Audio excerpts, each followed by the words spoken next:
I'm Christine Chapman.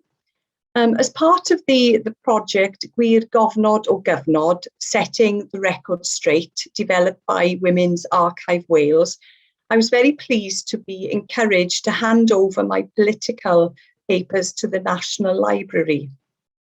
Now, my archive includes speeches, meeting notes, photographs, newspaper and journal articles relating to my work during the 17 years I was a member for Cynon Valley in the then National Assembly for Wales. Now, these papers relate to both local and national campaigns. There are quite a lot of papers in the archive relating to my very long campaign to end the physical punishment of children, giving them the same protection as adults. And I'm very proud that the legal change on smacking will come into force in March 2022. My archive on this includes letters to government ministers, speeches and meetings with other countries which had already banned this archaic practice. I was very pleased to be approached during the latter years of my political career to chair the cross-party group on children affected by parental imprisonment. Children whose parents are in prison can suffer enormously in terms of bullying, stigma, and lost opportunities. The spotlight with which the group was able to put on this issue was, I believe, long overdue. Papers relating to these meetings and research are in my archive.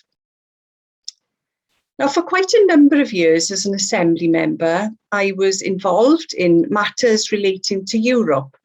I chaired the Objective One Programme Monitoring Committee, which considered how the new European money, which came to Wales in 1999, was spent.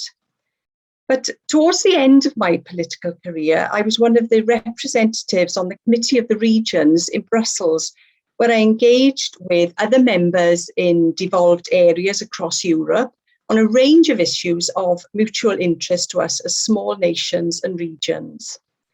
That was a very interesting time for me, and my archive includes some of the papers relating to that period. Now, my entire adult life has been taken up with campaigning on women's issues.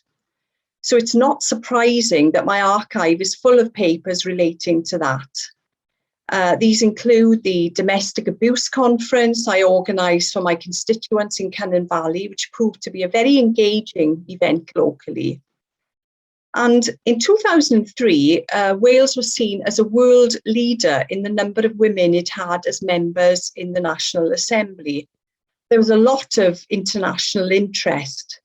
And my archive includes speeches I made when I was invited by the British Council to visit China, Azerbaijan and Brazil to talk about Wales's excellent record on its representation of women in the then National Assembly.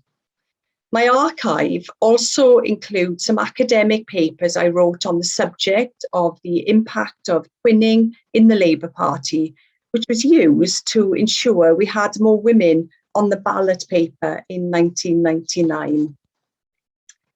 Now, getting the papers ready for deposit helps me reflect on my own contribution to the political life of Wales.